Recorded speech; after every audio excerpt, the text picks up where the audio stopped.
1960년 5월 11일 저녁 7시 40분 아르헨티나 부에노스아이레스 교외의 산 페르난도 203번 버스가 가리발디 거리 정류장에 멈춰 섰습니다.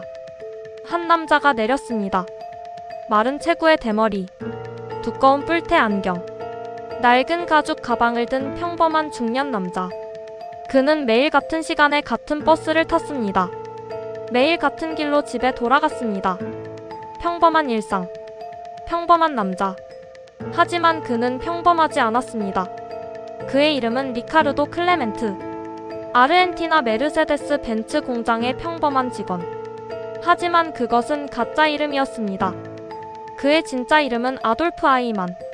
나치 친위대 중령. 홀로코스트의 설계자. 600만 유대인을 죽음의 수용소로 보낸 남자. 그리고 그날 밤 정의가 그를 찾아왔습니다. 아돌프 아이만은 1906년 3월 19일 독일 졸링겐에서 태어났습니다. 평범한 중산층 가정이었습니다. 아버지는 회계사였고 어머니는 가정주부였습니다. 어린 시절의 아이만은 특별할 것이 없는 아이였습니다. 학교 성적은 평범했습니다. 대학에도 가지 못했습니다. 여러 직업을 전전했습니다. 광산회사 영업사원, 석유회사 외판원, 실패의 연속이었습니다. 1932년 26살의 아이만에게 기회가 찾아왔습니다. 아니, 그가 기회라고 생각한 것이 찾아왔습니다. 나치당. 그는 오스트리아 린츠에서 나치당에 가입했습니다. 당원 번호 88만 9895. 같은 해 친위대에도 입대했습니다. 대원 번호 4만 5326.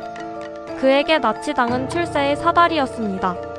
이념에 대한 확신보다는 성공에 대한 욕망이 그를 움직였습니다. 아이만은 곧 두각을 나타냈습니다. 그는 유대인 문제를 담당하는 부서에 배치되었습니다. 히브리어를 독학했습니다.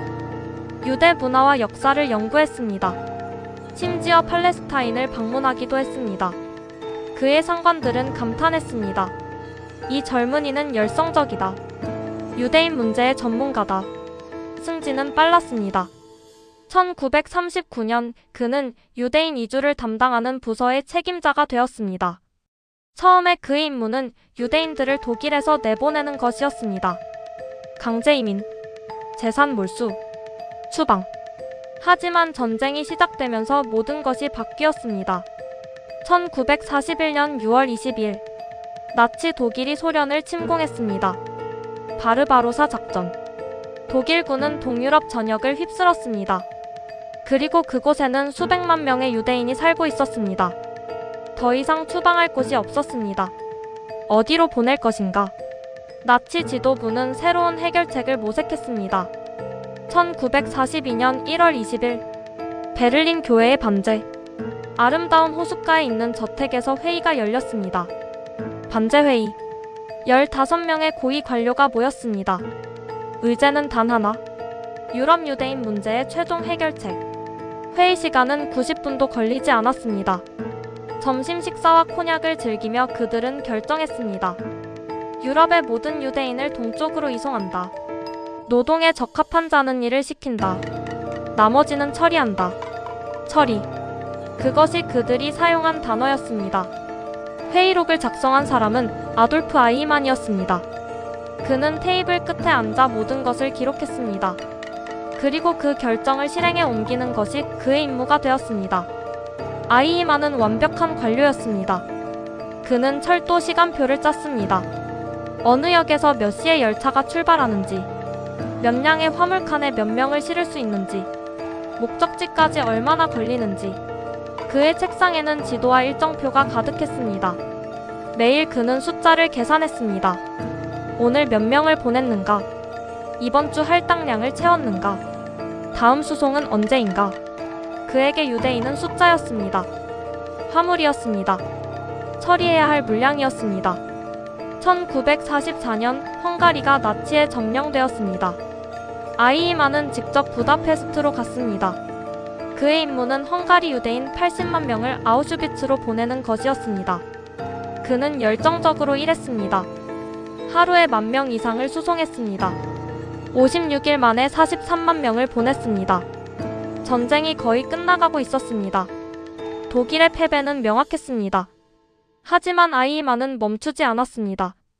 마지막 열차가 아우슈비츠로 향하는 순간까지 그는 자신의 임무를 완수했습니다. 600만 명. 그것이 최종 숫자였습니다. 유럽 유대인의 3분의 2. 역사상 가장 조직적인 학살. 그 학살의 물류 책임자가 아돌프 아이히만이었습니다. 1945년 5월 8일 나치 독일이 항복했습니다. 전쟁이 끝났습니다. 하지만 아이히만에게 전쟁은 끝나지 않았습니다. 도주의 시작이었습니다. 그는 SS 제복을 벗고 독일 공군 병사로 위장했습니다. 가짜 신분증을 만들었습니다. 이름은 오토 헤닝거. 미군에게 체포되어 포로 수용소에 갇혔지만 아무도 그의 정체를 알아보지 못했습니다. 1946년 그는 수용소에서 탈출했습니다. 독일 북부의 작은 마을에서 농부로 살았습니다. 4년 동안 양을 치고 밭을 갈았습니다. 하지만 그는 유럽이 안전하지 않다는 것을 알았습니다. 니른베르크 재판에서 그의 이름이 계속 언급되었습니다. 증인들이 증언했습니다. 아이히만이 우리를 수용소로 보냈다. 아이히만이 명령을 내렸다. 아이히만을 찾아야 한다. 그는 결심했습니다. 유럽을 떠나야 한다. 1950년대 초 아이히만은 이탈리아로 갔습니다. 제노바에서 그는 새로운 신분을 얻었습니다. 적십자사에서 발급한 난민 여권. 이름은 리카르도 클레멘트. 어떻게 이것이 가능했을까요? 바티칸이 도왔습니다. 정확히 말하면 바티칸 내의 일부 세력이 도왔습니다. 쥐의 길이라 불리는 탈출 루트가 있었습니다. 나치 전범들이 남미로 도망치는 비밀 통로. 성직자들이 가짜 서류를 제공하고 적십자사가 신분을 세탁하고 아르헨티나 정부가 문을 열어주었습니다. 아르헨티나 대통령 후안 페로는 나치의 우호적이었습니다. 수천 명의 나치 전범이 아르헨티나로 향했습니다. 아이히만도 그중 하나였습니다.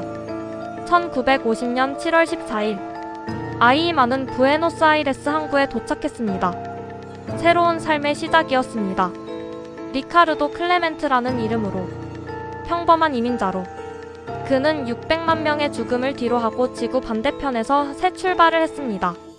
아르헨티나에서의 삶은 평온했습니다. 처음에는 힘들었습니다. 언어도 모르고 돈도 없었습니다. 여러 직업을 전전했습니다. 건설 노동자, 세탁소 직원, 토끼 농장 운영. 1952년 그의 아내 베라와 세 아들이 아르헨티나로 왔습니다. 가족이 다시 모였습니다. 부에노스아이레스 교회에 작은 집을 얻었습니다. 정원이 있는 집. 아이히만은 정원 가꾸기를 좋아했습니다. 주말이면 가족과 피크닉을 갔습니다. 이웃들과 인사를 나누었습니다. 친절한 독일인 이민자. 그들은 그를 그렇게 알았습니다. 1959년 그는 메르세데스 벤츠 공장에 취직했습니다. 안정적인 직장, 괜찮은 월급. 그는 만족했을 것입니다. 새 인생을 얻은 것에, 과거를 지운 것에, 처벌을 피한 것에. 하지만 그는 한 가지를 몰랐습니다. 정의의 눈이 그를 찾고 있다는 것을. 1957년 독일 프랑크푸르트 검사 프리츠 바우어는 한 통의 편지를 받았습니다. 아르헨티나에서 온 편지. 보낸 사람은 로타르 헤르만, 홀로코스트 생존자였습니다. 그는 나치의 실험으로 시력을 잃은 맹인이었습니다. 하지만 그의 딸 실비아는 볼 수 있었습니다. 실비아는 아르헨티나에서 한 청년과 사귀게 되었습니다. 클라우스 아이히만, 니콜라스 클레멘트라는 이름을 쓰는 청년. 어느 날 클라우스는 실비아에게 자랑했습니다. 우리 아버지는 대단한 사람이야. 전쟁 중에 독일을 위해 큰일을 했어. 유대인 문제를 해결했지. 실비아는 아버지에게 이야기를 전했습니다. 맹인 노인의 가슴이 얼어붙었습니다. 그는 아이히만이라는 이름을 알고 있었습니다. 너무나 잘 알고 있었습니다. 그래서 그는 편지를 썼습니다. 독일 검사에게. 아이히만이 아르헨티나에 있다고. 프리츠 바우어는 이 정보를 받고 고민에 빠졌습니다. 그는 독일 검찰이 이 정보를 어떻게 다룰지 알고 있었습니다. 묻어버릴 것이다. 1950년대 서독 정부에는 과거 나치 당원이 많았습니다. 판사 중에도, 검사 중에도. 경찰 중에도 그들은 과거를 건드리고 싶어 하지 않았습니다. 아이만을 잡으면 누가 다음 차례일까? 바우어는 다른 방법을 선택했습니다. 그는 이스라엘 정보기관에 연락했습니다. 모사드. 그는 조국을 배신하면서까지 정의를 선택했습니다. 훗날 그는 말했습니다. 독일 정부에 이 정보를 주면 아이만에게 전해질 것이다. 나는 그것을 막아야 했다. 바우어의 정보는 모사드 수장 이세르 하렐에게 전달되었습니다. 이세르 하렐, 모사드의 전설적인 수장. 그는 1912년 러시아에서 태어나 어린 시절 팔레스타인으로 이주했습니다. 이스라엘 건국 전부터 지하 조직에서 활동했습니다.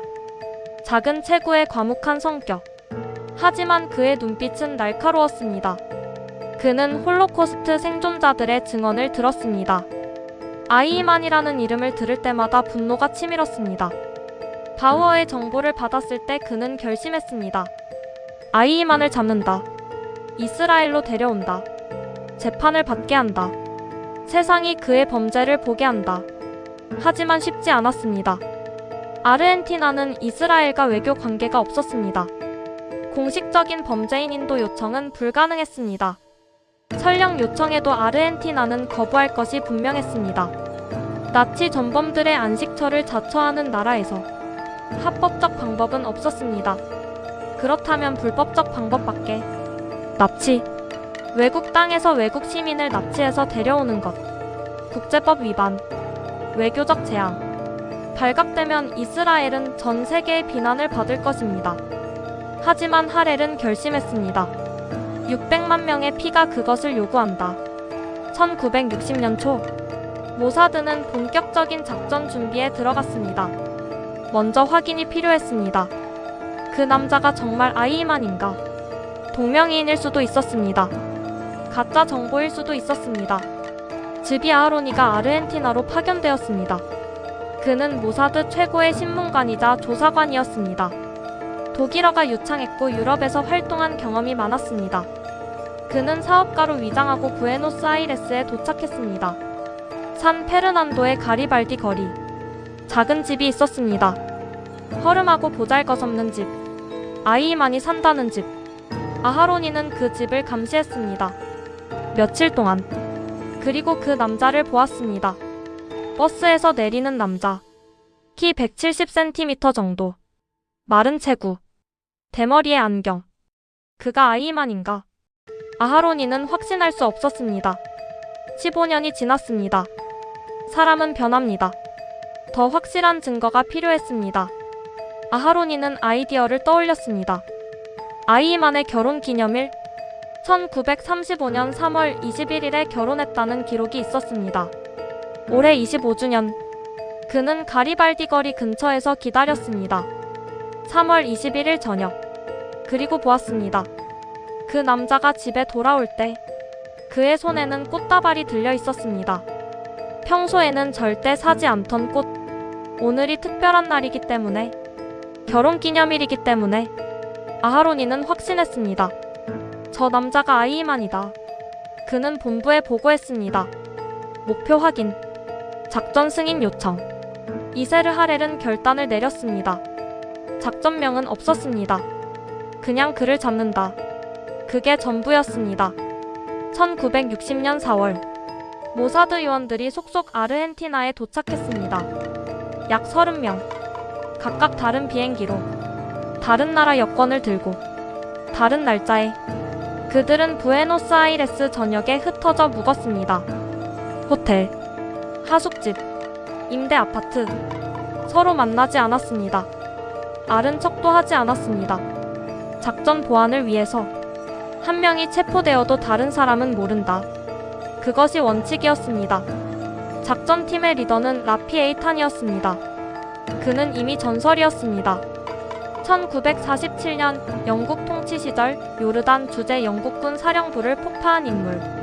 냉정하고 치밀한 사람. 체포 담당은 피터 말킨이었습니다. 그는 위장과 변장의 전문가였습니다. 그리고 그에게는 개인적인 이유가 있었습니다. 그의 누나와 조카들이 홀로코스트에서 죽었습니다. 아이만의 열차에 실려서. 이 작전은 그에게 임무 이상이었습니다. 5월 1일 아르헨티나 독립 150주년 기념 행사가 열렸습니다. 전 세계에서 사절단이 왔습니다. 이스라엘도 대표단을 보냈습니다. 아바 에반 외무차관이 이끄는 공식 사절단, 그리고 그들과 함께 LR 항공 특별기가 부에노스아이레스에 도착했습니다. 이것이 핵심이었습니다. 이 비행기가 아이만을 태우고 이스라엘로 갈 비행기였습니다. 비행기는 5월 11일에 도착해서 5월 20일에 떠날 예정이었습니다. 9일, 이 9일 안에 모든 것을 끝내야 했습니다. 아이만을 납치하고, 숨기고, 비행기에 태우고, 탈출한다. 하루라도 어긋나면 모든 것이 끝장입니다. 비행기가 떠나면 기회는 없습니다. 5월 11일, D-데이. 모사드 팀은 마지막 점검을 했습니다. 차량 3대. 각각의 역할이 정해져 있었습니다. 한 대는 목표물 앞에 정차하고 후드를 열어 고장난 척한다. 한 대는 뒤에서 대기하며 퇴로를 막는다. 한 대는 조금 떨어진 곳에서 만약의 사태에 대비한다. 안전가옥도 준비되었습니다. 시내에서 떨어진 곳에 있는 저택. 이스라엘 정부 소유가 아닌 것처럼 위장된 곳.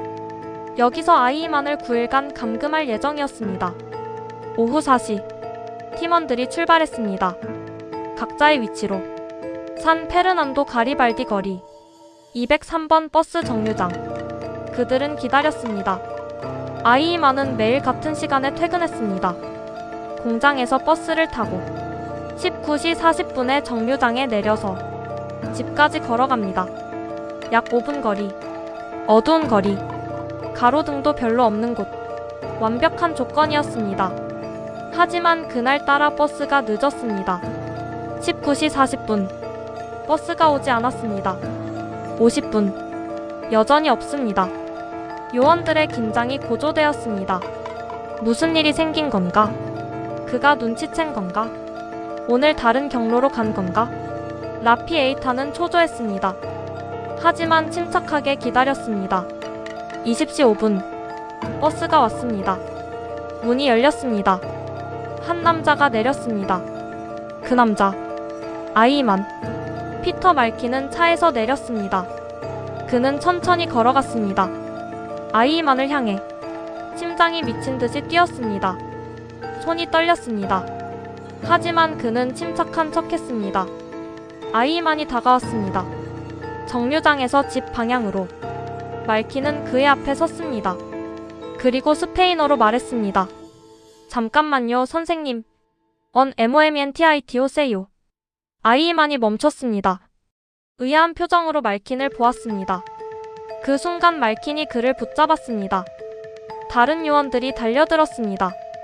아이만은 비명을 질렀습니다. 살려줘. 하지만 그의 입은 곧 막혔습니다. 몇 초 만에 그는 차 뒷좌석에 밀어 넣어졌습니다. 차가 출발했습니다. 작전 시작부터 종료까지 걸린 시간은 1분도 채 되지 않았습니다. 차 안에서 아이만은 저항했습니다. 발버둥 쳤습니다. 나는 리카르도 클레멘트다. 당신들은 누구야? 이것은 실수다. 요원들은 말없이 그를 제압했습니다. 안전가옥에 도착했습니다. 그를 방으로 끌고 갔습니다. 침대에 눕히고 손발을 묶었습니다. 그리고 즈비 아하로니가 들어왔습니다. 신문이 시작되었습니다. 아하로니가 독일어로 물었습니다. 당신 이름이 뭡니까? 아이만은 대답했습니다. 리카르도 클레멘트. 아하로니가 다시 물었습니다. 당신의 나치 친위대 번호가 뭡니까? 침묵. 아이만의 눈이 흔들렸습니다. 아하로니가 말했습니다. 우리는 당신이 누군지 압니다. 아돌프 아이만. SS 중령. 유대인 문제 최종 해결의 책임자. 아이만은 한참을 침묵했습니다. 그리고 말했습니다. 그렇소. 나는 아돌프 아이만이요. 아이만은 생각보다 순순히 자신의 정체를 인정했습니다. 어쩌면 지쳤는지도 모릅니다. 15년간의 도피 생활에 언젠가는 잡힐 것이라는 두려움에 그는 요원들에게 말했습니다. 나를 죽여라. 어차피 죽을 목숨이다. 여기서 끝내라. 하지만 요원들은 거부했습니다. 당신을 죽이러 온 게 아니다. 재판을 받게 하려고 왔다. 세상 앞에서, 법정에서 당신의 범죄를 밝히려고 아이만은 의아한 표정을 지었습니다. 그들이 자신을 죽이지 않는다는 것이 믿기지 않는 듯 했습니다. 안전가옥에서의 9일이 시작되었습니다. 요원들은 교대로 아이만을 감시했습니다. 24시간. 눈을 떼지 않았습니다. 그가 자해할 수도 있으니까. 탈출을 시도할 수도 있으니까. 아이만은 처음에는 말이 없었습니다. 하지만 시간이 지나면서 말문이 열렸습니다. 그는 자신의 이야기를 했습니다. 어린 시절, 나치 입당, 전쟁 중의 임무. 그는 마치 자서전을 구술하듯 말했습니다. 담담하게, 감정 없이. 요원들은 충격을 받았습니다. 이 남자는 자신이 한 일을 악으로 인식하지 못한다. 그냥 일이었다. 업무였다. 명령이었다. 그게 전부였다. 피터 말키는 아이만과 가장 많이 대화했습니다. 그는 물었습니다. 당신은 후회하지 않소? 600만 명을 죽였소. 아이만은 대답했습니다. 나는 한 명도 직접 죽이지 않았소. 나는 책상에 앉아 서류를 처리했을 뿐이요. 기차 시간표를 짰을 뿐이요. 명령에 따랐을 뿐이요. 말키는 분노를 참아야 했습니다. 이 남자를 당장 목 졸라 죽이고 싶었습니다. 하지만 참았습니다. 재판이 필요했으니까. 세상이 이 남자의 얼굴을 보고 이 남자의 말을 듣고 악이 어떤 모습인지 알아야 했으니까. 5월 20일이 다가왔습니다. LR 비행기가 떠나는 날. 이제 가장 위험한 단계였습니다. 아이만을 어떻게 비행기에 태울 것인가. 공항에는 경비가 있습니다. 여권 검사가 있습니다. 누군가 이상함을 눈치챌 수 있습니다. 모사드는 계획을 세웠습니다. 아이만을 LR 승무원으로 위장한다. 제복을 입히고 술에 취한 척하게 만든다. 약물을 투여해서 몽롱한 상태로. 그러면 공항 직원이 의심하지 않을 것이다. 동료가 술을 너무 마셨군요. 걱정 마세요. 데려갈게요. 그런 상황으로 보이게 아이만은 협조했습니다. 이스라엘로 가는 것에 동의한다는 서류에 서명까지 했습니다. 물론 강요에 의한 것이었지만 나중에 법적 문제가 생길 경우를 대비해서 5월 20일 밤 부에노스아이레스 에세이사 국제공항 LR 특별기가 활주로에 대기하고 있었습니다. 검은 리무진이 공항 펜스를 통과했습니다. 외교 차량이었습니다. 이스라엘 대표단 소속으로 위장한 차 안에는 아이만이 있었습니다. LR 승무원 제복을 입고 눈이 풀려 있었습니다. 약물 때문에. 공항 직원이 다가왔습니다. 이분 괜찮으세요? 요원이 대답했습니다. 아, 우리 동료가 축하 파티에서 술을 너무 마셨네요. 걱정 마세요. 비행기에서 재울게요. 직원은 웃으며 손을 흔들었습니다. 좋은 비행 되세요.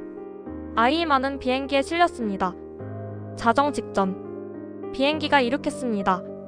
작전은 성공이었습니다. 비행은 22시간이 걸렸습니다. 중간에 다카르에서 급유를 위해 착륙했습니다. 아이만은 여전히 몽롱한 상태였습니다. 요원들은 긴장을 늦추지 않았습니다. 아직 안전하지 않았으니까. 아르헨티나 영공을 벗어나도 대서양 상공을 날아도 이스라엘 땅에 착륙할 때까지는 안심할 수 없었습니다. 5월 22일 아침 비행기가 이스라엘 로트 공항에 착륙했습니다. 이세르 하렐이 직접 마중을 나왔습니다. 비행기 문이 열렸습니다. 아이만이 내려왔습니다. 손이 묶인 채 이스라엘 경찰에게 인계되었습니다. 하렐은 즉시 총리실에 전화를 걸었습니다. 다비드 벤구리온 총리에게 작전 완료. 아이만을 잡았습니다. 5월 23일 벤구리온 총리가 크네세트 의회에서 발표했습니다. 의원 여러분, 나는 아돌프 아이만이 이스라엘 보안기관에 의해 체포되어 현재 이스라엘에 구금되어 있음을 알려드립니다. 그는 곧 법정에 설 것입니다. 의회는 술렁였습니다. 전 세계 언론이 폭발했습니다. 아이만이 잡혔다. 이스라엘이 그를 납치했다. 어떻게? 어디서? 왜? 아르헨티나 정부는 격분했습니다. 주권 침해다. 외교적 모욕이다. 이스라엘 대사를 추방했습니다. 유엔에 제소했습니다. 국제사회의 비난이 쏟아졌습니다. 하지만 이스라엘은 물러서지 않았습니다. 벤구리온은 말했습니다. 우리는 역사적 정의를 실현했다. 600만 동포의 피가 그것을 요구했다. 세상의 어떤 법도 그것을 막을 수 없다. 아이만은 예루살렘 근처의 비밀시설에 구금되었습니다. 야그르 감옥, 특별히 그를 위해 준비된 독방, 24시간 감시, 자살 방지를 위해 모든 것이 통제되었습니다. 재판 준비가 시작되었습니다. 검찰은 수천 페이지의 증거를 모았습니다. 나치 문서, 생존자 증언, 아이만 자신의 진술. 아이만은 변호사를 요청했습니다. 독일인 변호사 로베르트 세르바티우스가 그의 변호를 맡았습니다. 아이러니하게도 니른베르크 재판에서 나치 전범을 변호한 경험이 있는 사람이었습니다. 이스라엘 정부가 그의 변호 비용을 지불했습니다. 공정한 재판을 위해서, 세상에 보여주기 위해서. 우리는 그를 린치하지 않는다. 법의 절차에 따른다. 1961년 4월 11일 예루살렘 베이트 하암 문화회관. 아이만 재판이 시작되었습니다. 수백 명의 기자가 모였습니다. 전 세계 37개국에서 사상 처음으로 재판이 텔레비전으로 생중계되었습니다. 법정 한가운데에 방탄유리 상자가 설치되었습니다. 그 안에 아이만이 앉았습니다. 검은 양복, 두꺼운 안경, 어깨를 움츠린 채 그는 작아 보였습니다. 평범해 보였습니다. 악마의 이미지와는 거리가 멀었습니다. 재판장 모세 란다우가 심리를 열었습니다. 피고인 일어서시오. 아이만이 일어섰습니다. 당신은 아돌프 아이만입니까? 그렇습니다. 15개 혐의가 낭독되었습니다. 반인도적 범죄, 전쟁 범죄, 유대 민족에 대한 범죄. 모든 혐의에 대해 어떻게 답변하시겠습니까? 아이만이 말했습니다. 기소된 의미에서는 유죄가 아닙니다. 재판은 8개월 동안 계속되었습니다. 검찰은 112명의 증인을 불렀습니다. 대부분 홀로코스트 생존자들이었습니다. 그들의 증언은 법정을 얼어붙게 했습니다. 한 여성이 증언했습니다. 아우슈비츠에 도착했을 때, 기차문이 열렸을 때, SS 장교가 우리를 두 줄로 나눴습니다. 왼쪽과 오른쪽. 왼쪽은 즉시 가스실로, 오른쪽은 노동. 제 어머니와 여동생은 왼쪽으로 갔습니다. 저는 오른쪽으로 갔습니다. 그게 마지막이었습니다. 다시는 보지 못했습니다. 한 남성이 증언했습니다. 트레블링카 수용소에서 매일 기차가 도착했습니다. 수천 명을 싣고 몇 시간 후면 그들은 제가 되었습니다. 저는 그들의 옷을 정리하는 일을 했습니다. 신발을 분류했습니다. 아이들 신발, 수천 켤레의 아이들 신발. 증언자들 중에는 말을 잇지 못하는 사람도 있었습니다.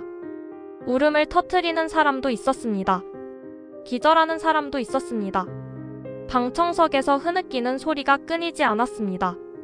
아이만은 방탄유리 안에서 이 모든 것을 들었습니다.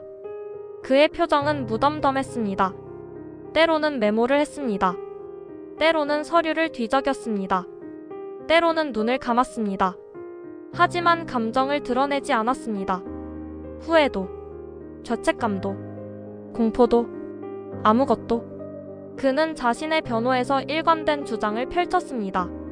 나는 명령에 따랐을 뿐이다. 나는 작은 톱니바퀴였다. 결정은 위에서 내려왔다. 나는 실행했을 뿐이다. 나는 유대인을 미워하지 않았다. 개인적 감정은 없었다.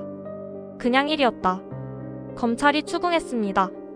당신은 수백만 명을 죽음으로 보내면서 아무 감정이 없었단 말이오. 아이만이 대답했습니다. 나는 기차 시간표를 짰소. 기차가 어디로 가는지는 내 소관이 아니었소. 나는 관료였소. 철학자 한나 아렌트가 재판을 참관했습니다. 유대계 독일인, 나치를 피해 미국으로 망명한 학자. 그녀는 뉴요커 잡지의 재판 참관기를 연재했습니다.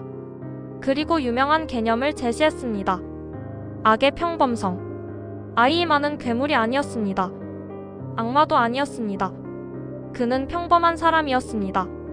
생각하지 않는 사람, 명령에 따르는 사람, 시스템 안에서 자신의 역할만 하는 사람. 그것이 더 무서운 것이었습니다. 악은 특별한 사람에게서 나오는 것이 아니라 평범한 사람들의 무사고에서 나온다. 누구나 아이만이 될 수 있다. 생각을 멈추고 명령만 따르면. 아렌트의 분석은 논쟁을 불러일으켰습니다.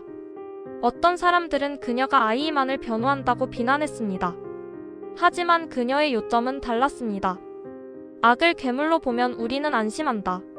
나는 괴물이 아니니까 악인이 아니다. 하지만 악이 평범하다면 우리는 스스로를 경계해야 한다. 나도 시스템 안에서 악에 동조할 수 있다. 1961년 12월 15일 재판이 끝났습니다. 판결이 선고되었습니다. 재판장 모세 란다우가 읽었습니다. 피고인 아돌프 아이만. 이 법원은 당신이 반인도적 범죄, 전쟁 범죄, 유대 민족에 대한 범죄, 모든 혐의에 대해 유죄임을 선고합니다. 아이만은 무표정하게 서 있었습니다. 1962년 5월 29일 이스라엘 대법원이 항소를 기각했습니다. 사형이 확정되었습니다. 아이만은 대통령에게 사면을 요청했습니다. 이츠하크 벤츠비 대통령은 거부했습니다.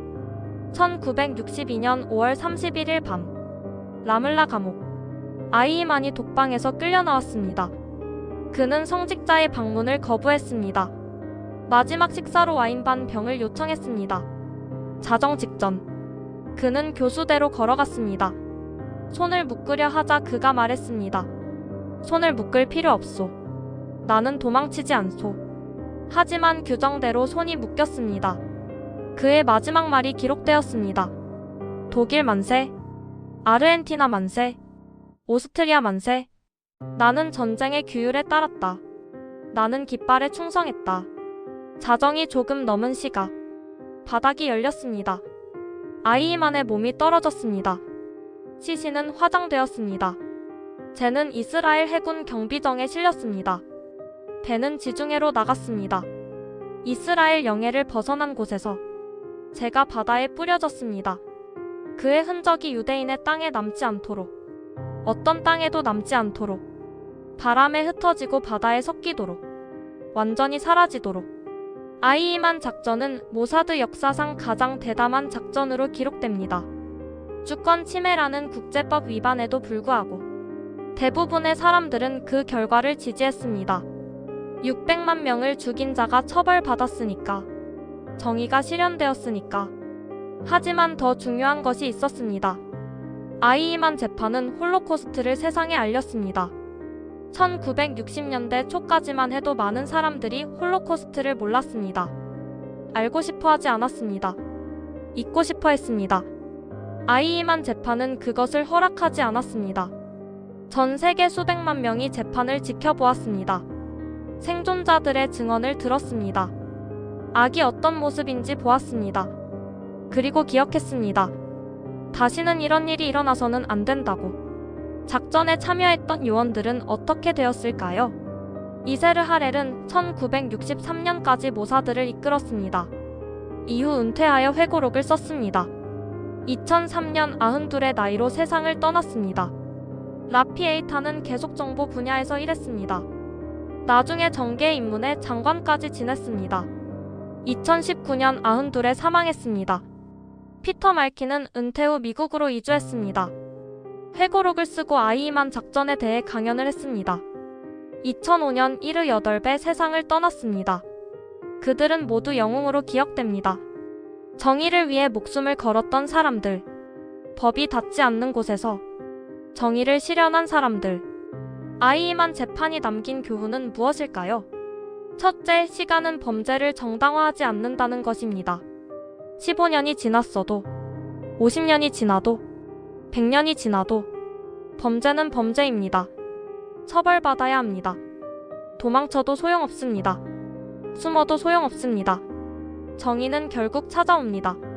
둘째, 명령은 변명이 되지 않는다는 것입니다. 아이만은 끝까지 주장했습니다. 나는 명령에 따랐을 뿐이다. 하지만 법정은 그 변명을 받아들이지 않았습니다. 인간에게는 양심이 있습니다. 선과 악을 구별할 능력이 있습니다. 명령이 악이라면 거부해야 합니다. 명령에 따르는 것은 선택입니다. 그 선택의 책임은 본인에게 있습니다. 셋째, 악은 평범할 수 있다는 것입니다. 우리는 악을 괴물의 모습으로 상상합니다. 하지만 아이만은 괴물이 아니었습니다. 책상 앞에 앉아 서류를 처리하는 관료였습니다. 그런 사람이 600만 명을 죽였습니다. 생각 없이, 의문 없이, 시스템이 시키는 대로. 이것이 가장 무서운 교훈입니다. 오늘날에도 세계 곳곳에서 악이 자행되고 있습니다. 대량 학살, 인종청소, 인권유린. 그 악을 실행하는 사람들은 대부분 괴물이 아닙니다. 평범한 사람들입니다. 명령에 따르는 사람들입니다. 시스템 안에서 자신의 역할만 하는 사람들입니다. 아이만처럼. 아이만 재판은 우리에게 경고합니다. 생각하라. 의문을 품어라. 명령이 악이라면 거부하라. 침묵하지 마라. 방관하지 마라. 당신의 선택이 역사를 만든다. 1960년 5월 11일 부에노스아이레스의 어두운 거리. 한 남자가 버스에서 내렸습니다. 그는 집으로 걸어가고 있었습니다. 평범한 저녁, 평범한 일상. 하지만 그날 밤 정의가 그를 기다리고 있었습니다. 15년간의 도피, 15년간의 거짓 삶. 그 모든 것이 끝나는 순간이었습니다. 잠깐만요, 선생님. 언 MOMENTITO세요. 그 한마디가 역사를 바꿨습니다. 아이만 작전. 정의의 사냥꾼들. 그들은 증명했습니다. 악은 숨을 수 없다. 정의는 결코 늦지 않는다.